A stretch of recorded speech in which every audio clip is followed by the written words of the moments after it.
Hello, welcome to this special edition of LifeTalk. I'm Mark Crutcher, and I'm joined by my sidekick, Renee Hobbs. Hello, nice to be here. It's a very special show that we're going to have for you today. As you know, if you're watching this video or on this website, that we recently released a report that I don't think many people ever even thought about. Right, no. Would happen. Yeah. That women are often raped and sexually assaulted while having abortions. And there's a lot of very good sound reasons for it, and we go over those in the report that you can read on this website. But the fact is that most of the victims don't come forward for a variety of reasons, which are totally understandable. It's embarrassment, there's stigma attached to it. So a lot of them are not going to come forward. But fortunately today we have one that did have the courage to come forward, and she's joining us now from Phoenix, Janet Creller. Hello, Janet. Hi, Janet. Thank you for having me here today. Welcome to Denton, Texas. Thank you. Listen, I do want to applaud you for having the courage to come forward, because I know it can't be an easy thing to go out in front of people and talk about these sort of things. But No, but there's a greater purpose to it. So. right, and the abortionist that you were assaulted by is a guy named Brian Finkel, who we are very familiar with because we did malpractice suits against him, and we actually dealt with some of his victims who had malpractice suits against him. Then during the process of dealing with the malpractice suit, they'd say, oh, by the way, he also raped me, or he sexually assaulted me, or he did this, or he did that. And so we knew that he had this pattern of behavior. And, people need to understand, this is not some outlier in the abortion industry.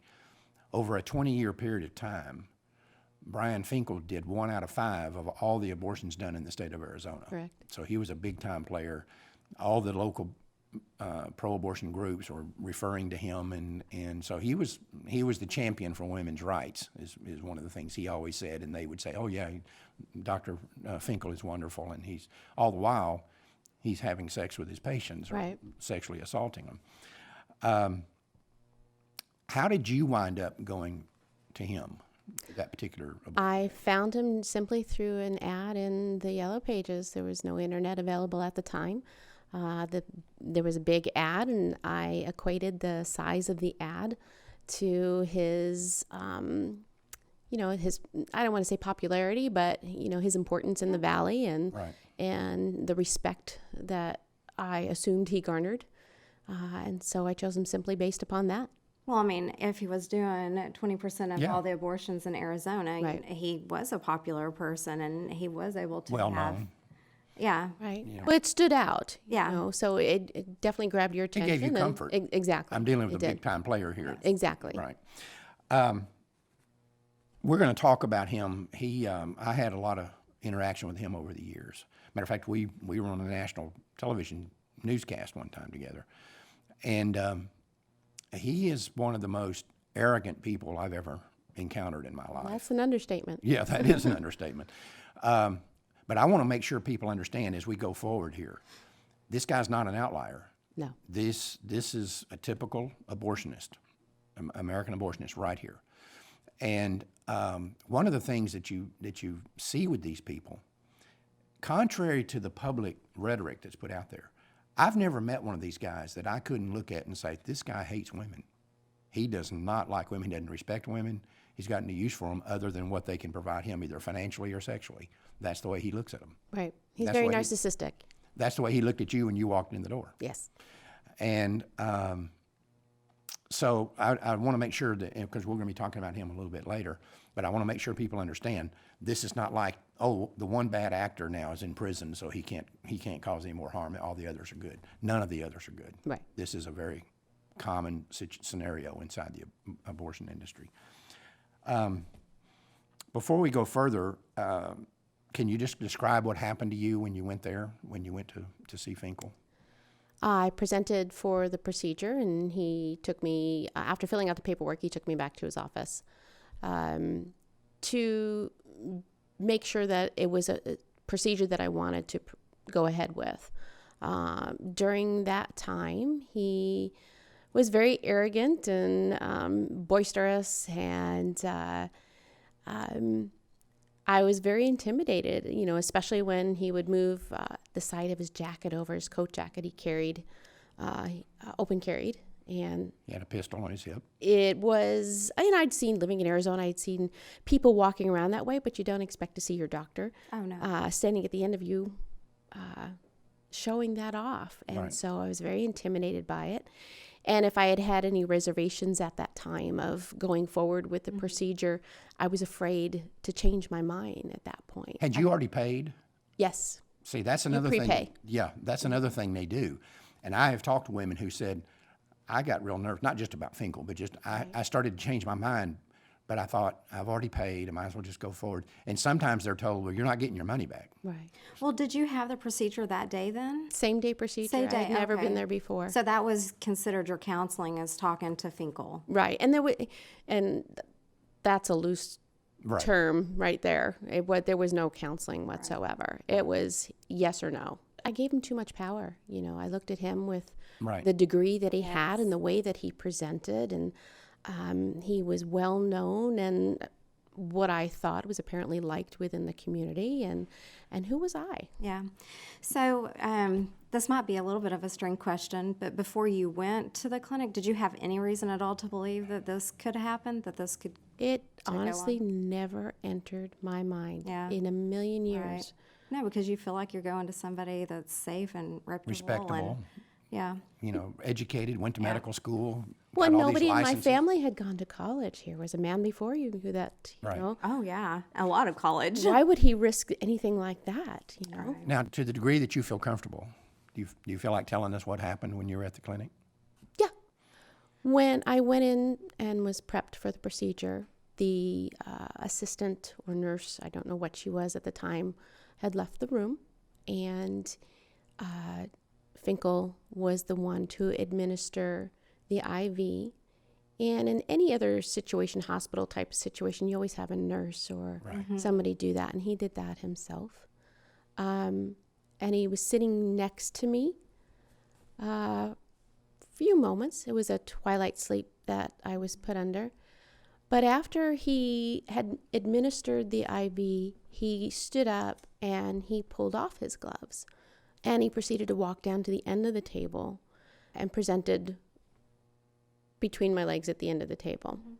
You're in the stirrups at this point. At that point, correct. And so you witnessed him pulling his gloves off. Pulling his gloves off, which I thought was kind of weird for him to then go to the end of the table and pick up there was a tube of lubricant that was down there that is used to Right. insert Lubricant. materials, right?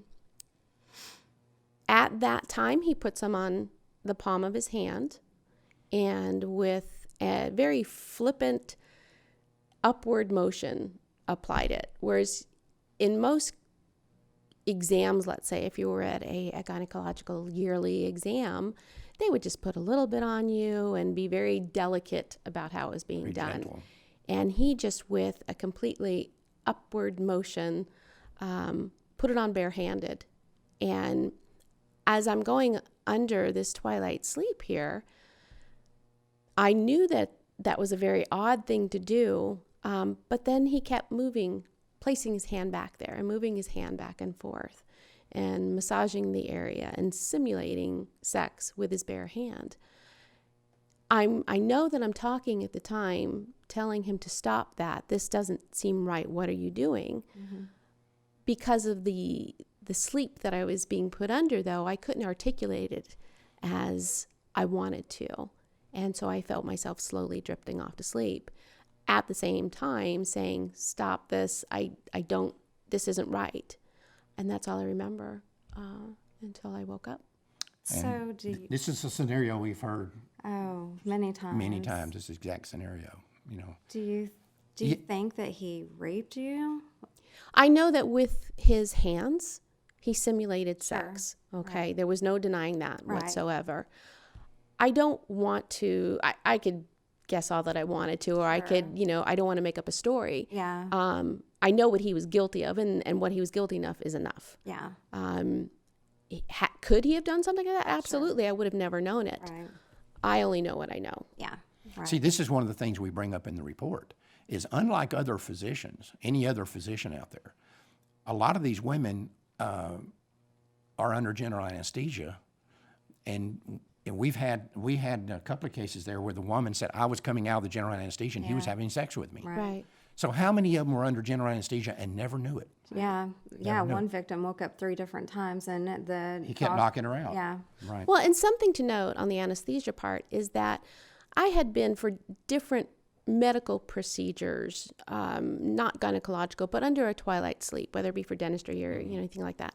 But you're conscious. You're just drowsy. You're still in that dreamlike state, but you can see things. In this particular instance, I went under. I mean, there was no twilighting whatsoever. I was asleep, which I thought was rather odd for the advertisement of twilight sleep. Well, did you have to pay extra then for the twilight, or to be put under completely? And it was all included. You weren't given the choice of being put under completely. This is what was offered. You were having this procedure done. You were going to be put under twilight sleep. That was it. But that was not twilight sleep. Yeah. Now, what's interesting is a couple of things you said there. First off, let me make a point here. We have these 5 tapes. This is a tape. These tapes were given to us because we were helping out with the police investigation of this because we had already had other clients of ours that had gone to the police. And always before, it was a he said, she said. And the police kept on telling us, look, there's nothing we can do for your client. He says this never happened. She says it did. There were no witnesses one way or the other.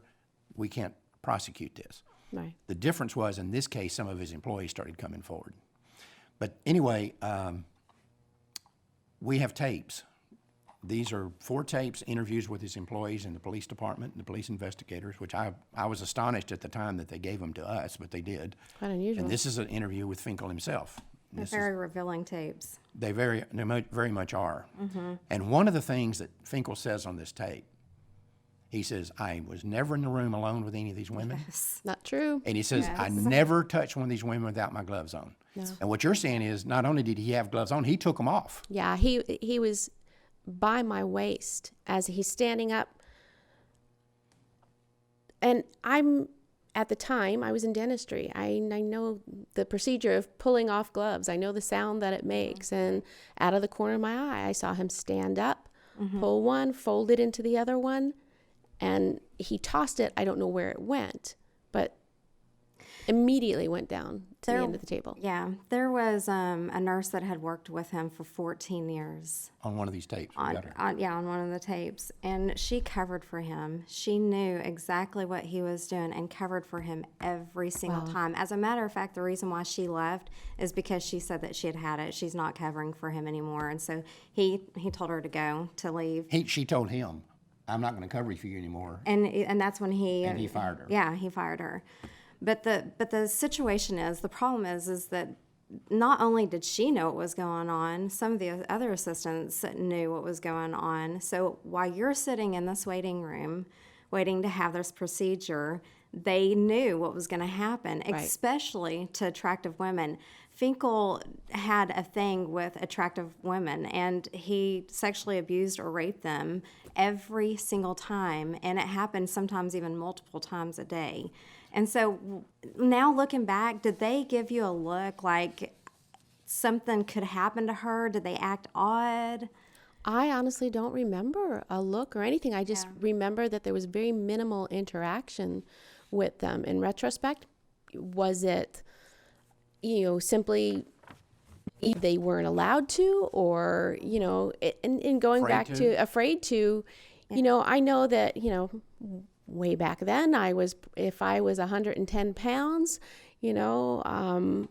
I was a little bitty thing back then, and I know that I definitely wasn't an unattractive person. So you're beautiful. Thank you. But I think that there were differences in those who presented for their appointments. If you were not attractive. Well, one of these tapes that we have, and the one you're referencing there, she said that in her experience, that he assaulted not most of them, every single attractive woman he assaulted in some way or another. Right. Every single one of them. Yeah. And so I think the point you were making is that obviously you were an attractive woman. Right. When you were sitting in the waiting room, they knew what was going to happen to you. Yes, that makes sense. And these others didn't say that he did it to everyone, but they all said that we sat around and talked about it. And some of them confronted him and said, hey, you need to quit doing this. That's right.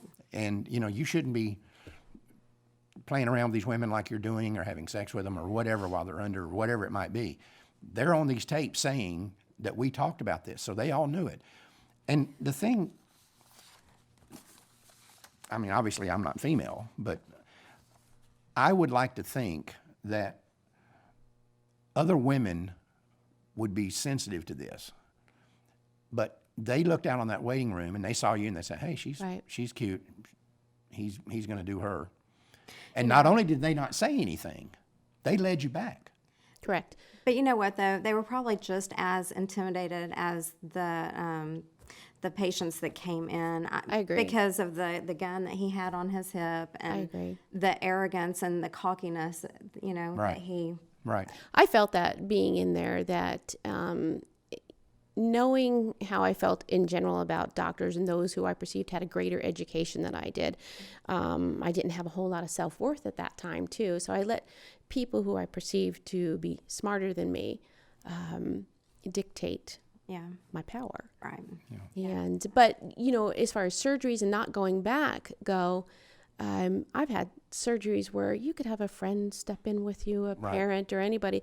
Nobody was allowed back in the room, including, his assistants or anything. They brought you there, but they weren't allowed to stay in. Yeah. So did you mention anything to the staff after you came out of the twilight? I said something happened. Something's odd happened here. And she said, you're just waking up from a twilight sleep. It's going to be okay. Let's just get you out of here and get you home. And it was very shuffle you out the door. It wasn't a long wait in a recovery at all. Wasn't? No, Okay. no, not at all. So they were going to cover up for him. Right. Yeah. So looking back now, how do you feel about those women that knew what was going to happen with you? Because you are a very pretty person, and just, I don't know. I mean, as a woman, for me, I would be so angry right now. I go back and forth on it. It's, and to the anger part, it's been a long time now. So you have to learn to forgive, and you don't let it, you don't carry it around the rest of your life. Right. I think about them in two different ways. Yes, at the time, upset for what I thought I knew that they had allowed to happen to me. Mm-hmm. Then also looking at them as they were young medical assistants, much like I was a young dental assistant at the time. Right. And when you, depending upon where they were at in their life, I know I was a single mom with a young little girl, and I wasn't able to have another child in the sense that I felt I could support myself and do the best thing for my child. Mm-hmm. And it makes me wonder what these young gals' lives were like as well. Were they in the same or similar situation? Could they get another job at the time? Were they stuck where they were at and they were intimidated by him just the same way I was with seeing a gun? Well, some of them outside. said that. Right. On these tapes, some of them said that very thing. I had to have this job, and, what am I going to do? And he's one of them, I think one of them said something about he's a doctor and I'm just a nobody who's going to believe me over him. That's right. But for 14 years, going back to the one that was with him for 14 years. And she was an older lady. Right. That's a long time. And I have a harder time understanding and accepting the fact that she knew about it for that long and was willing to cover. Yeah, it had to have been because of that money, what she was making there. Right. I mean, definitely. The way I've looked at these women, and Renee and I talked about this when we were doing the research on this and writing up the report, these women that know and don't say anything. It's like, we hear these stories every once in a while of a man that's accused of or convicted for having sex with maybe a stepdaughter. Mm-hmm. And in the trial, it's discovered that the mother knew about it the whole time. Right. And didn't do anything. And I think most people's attitude is she's as guilty as he is. I agree. Mm-hmm. She ought to be in prison right alongside of him. Mm-hmm. And that's kind of the way I look at these people, especially this woman that was there for 14 years. Right. And she knew she was covering up because she says on the tape, when I told him I won't cover up for you anymore. Anymore is the big word there, right? Right. I'm not going to cover up for you anymore. She got fired. So she knew what she was doing. So what made you come forward? It was, I want to say, around 2001, in that time frame. I had gone to work and normal routine, picked up the newspaper and brought it in, sat down at my desk, opened up the newspaper, and his picture was there on the front page where somebody else had accused him. Had come forward. And I just immediately burst out into tears. Hadn't thought about this for many, many, many years. Really? And there he was on the front page. And it was just immediate confirmation of what had happened. Right. Somebody went forward finally. There, and as I'm reading it, really realizing there's more that had gone forward. And I went back and forth between, oh my God, this actually happened. It really did happen to me, because I was starting to doubt myself after a little while. Did you dream it? Exactly, Right. exactly. Make it up, And then going, oh my God, I can't believe it happened to somebody else. And then feeling guilty that I didn't pursue it sooner, but I didn't feel like I had the support early on between, friends and family. And it was also not a subject that I wanted to really speak about. And see, that's what Finkel knew. Yes, That's what all these guys know. right. And what you're saying here is very, very important, because in our report, we make the point. We only put about 30 cases or 31? 30. 30 exactly cases in the report. And we documented every one of them with either police department reports or law enforcement investigations or Court documents. or State Board of Medical Examiners reports or whatever. So it's all documented, secular documentation. We had a lot more cases that we knew were legitimate, but we couldn't get the documentation, so we didn't include them. But one pattern developed here, exactly what you're describing. Every time one of these guys gets accused of this and it goes into the public, immediately a whole bunch more women come forward. Right. In the case of Finkel, and again, we use him because this is a typical case. This is a very typical case that we saw. One woman came forward. Some employees confirmed it this time instead of covering up for him.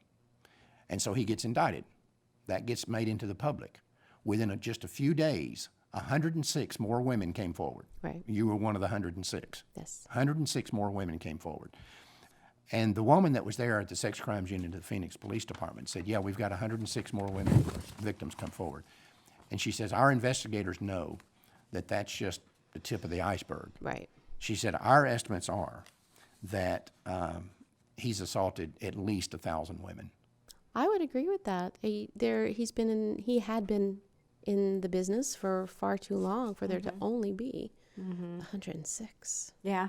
But to my earlier point, it's not something that you Right. are willing to stick yourself out there for. There were some people that said, you just wanted money, you just wanted your 15 minutes of fame. Well, I could think of a whole different kind of 15 minutes. Right. And you have to know that when there's that many people coming forward, there's no financial gain. Like you y'all can all get out got of it. together in some room. Exactly. Made up all these stories. So I knew that, it was more for the bigger purpose. Yeah. And Confirming this 1,000 women, I mean, nationally, the statistics on women who are raped by total strangers, only 1 in 5 of those are reported. right. When you add the abortion stigma to this and the doctor stigma and all this other stuff, then that number is going to plummet Right. even further. So if 106 women came forward, I think the 1,000 number is probably low. I had a woman in Ohio one time with another abortionist that many, many women came forward. This woman called our office because she said this had happened to her with this abortionist up there, Nabil Ghali. And I said, well, are you going to come forward? And she said, well, I feel bad that I'm not going to, but she said, there's so many people coming forward, they don't need me, so I'll just stay out. So how many women are thinking that too? Right. And I think that's going to be the overwhelming majority of them, like in the case of Finkel. The other 900 women, or ever how many it was, that didn't come forward, I bet a lot of them don't come forward because things have changed. They've got people in their life they don't want to know about the abortion, or that they were pregnant before. They've gotten married. They don't want their now husband to know these things. Or they have this attitude of, well, he's going to get what's coming to him anyway. They don't need me, so I'll just stay out of it. But I'm telling you right now, the number of women that have been raped in these abortion clinics is staggering. I talked to another victim, Right. and that was somewhat her story.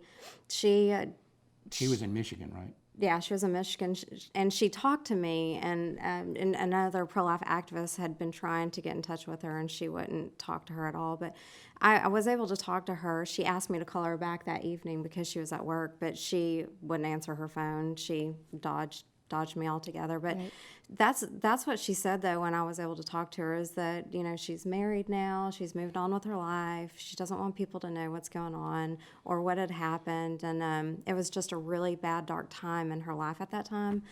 And she said that even if she were to come forward, nobody would believe her. It would just be a mute argument. It wouldn't go anywhere. So. Well, and when you're young and you make decisions in your life where you can't think down to the end of the road. You don't know the ramifications that's going to occur from a decision you make early on in life. And when you start becoming successful later on, you don't want to let those old things creep up and dictate. And there's always the court of public opinion.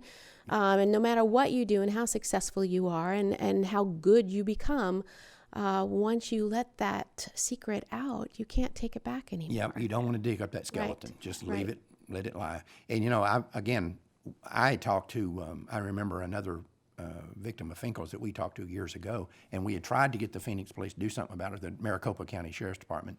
They couldn't because it was a he said, she said situation. And this woman, this particular woman, had some evidence. She had somebody there with her, and there's a thing called an outcry statement. Mm-hmm. And she had come out of the abortion clinic, and second she got in the car and said, he assaulted me. That could have been evidence. Right. But she said, I just want to put it behind me and move on. She wouldn't even involve this other person. She said, I just want to move on with my life and put it behind me. It's over. He didn't kill me. I'm fine.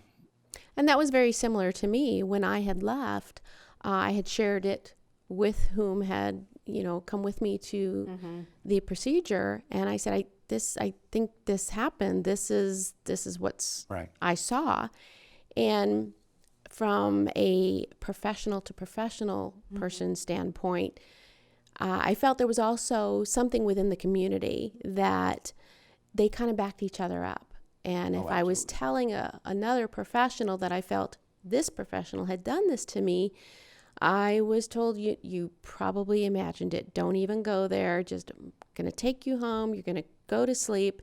Don't even think about it anymore. It didn't happen. Anytime you start talking about protecting the unborn child, having laws that prohibit abortion, they will bring up rape. And they'll say, well, what about this woman who's raped? Of course, the figures are, by their own admission, only a tiny fraction of all the abortions done in this country. Some of them put the percentage at less than 0.5% of all abortions are being done on women who are victims of rape or incest. Some figures put it as high as 3%. Even that is a tiny fraction of the total numbers. But let's just say for a moment that there is a woman who's been raped and she's gotten pregnant, and she has concluded that what she wants to do is have an abortion. And so she goes to an abortion clinic and she gets raped again there. Mm-hmm. Can you imagine what that does to her?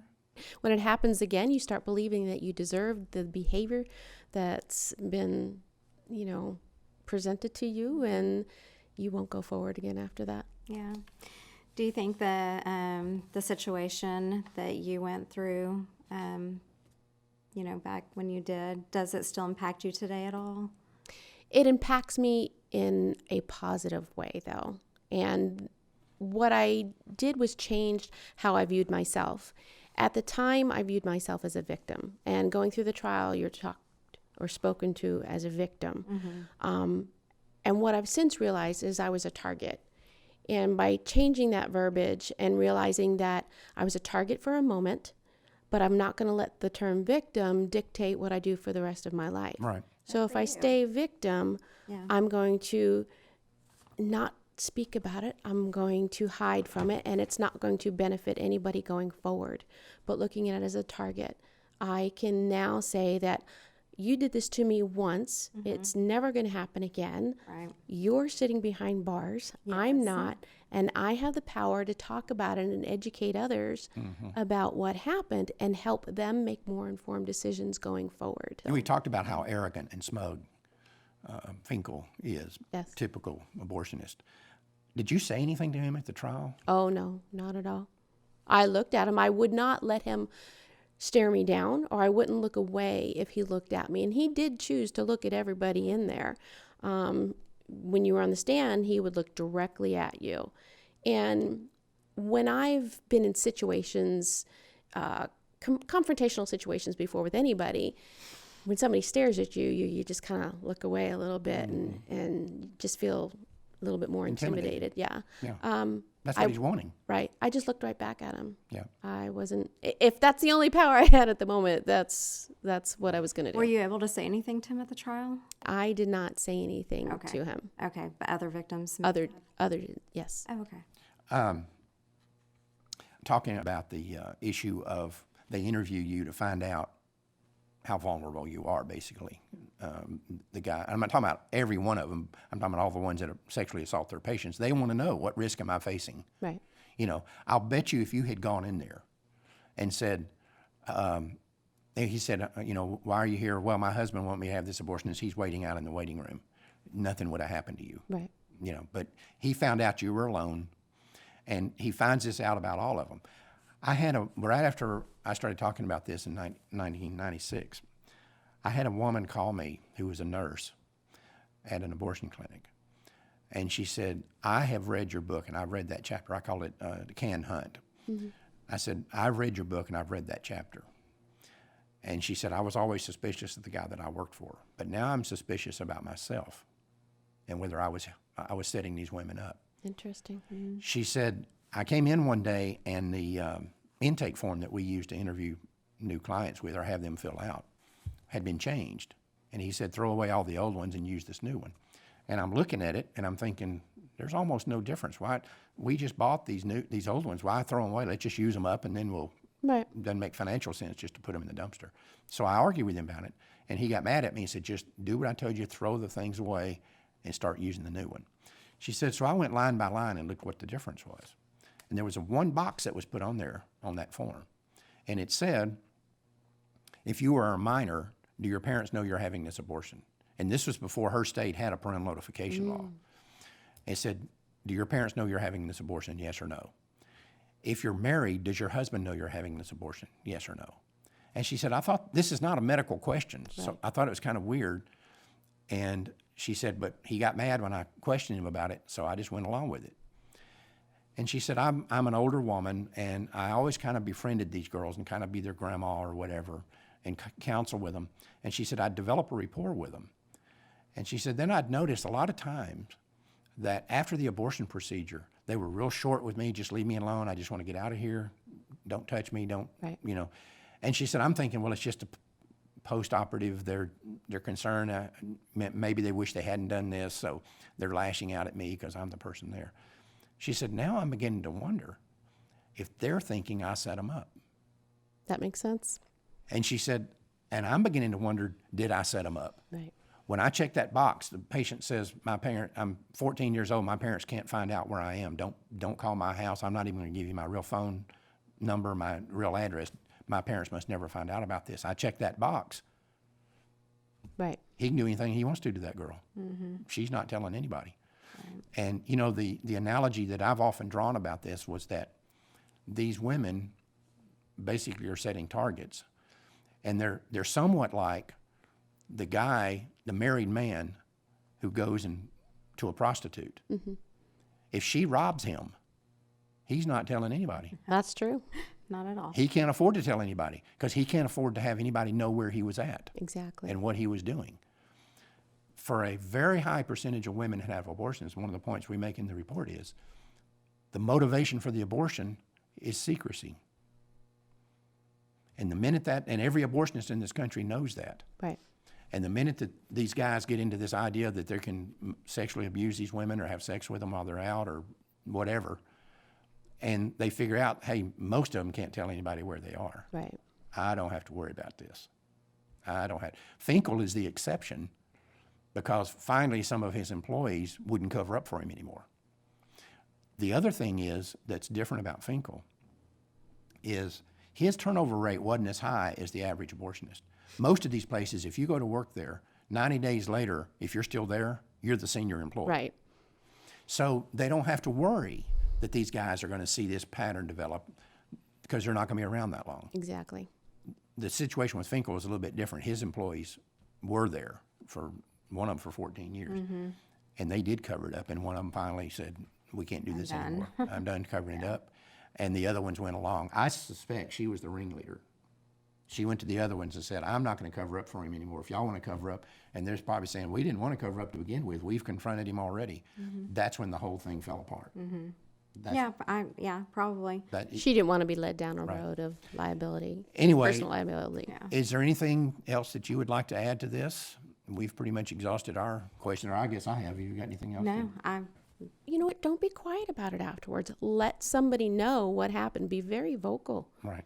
You know, if you feel like you have to be quiet, something else is going to happen to somebody else. If you're feeling that way, somebody else is going to feel that way. So be strong. Well, first off, if something happens to you in one of these environments and you don't say anything, then there's two things you need to remember. That means he's free to do it to the next one. Right. But the other thing you need to remember is the reason it happened to you is because one of his previous people didn't say anything. Right. And you're just part of the string. It's a domino effect. Right. You're just part of the chain. I want to thank you so much for coming here. It's been a real pleasure meeting you. And we do thank you. yeah. Thank you It's for been a having me joy on. to get to know you. It has been, absolutely. Yeah.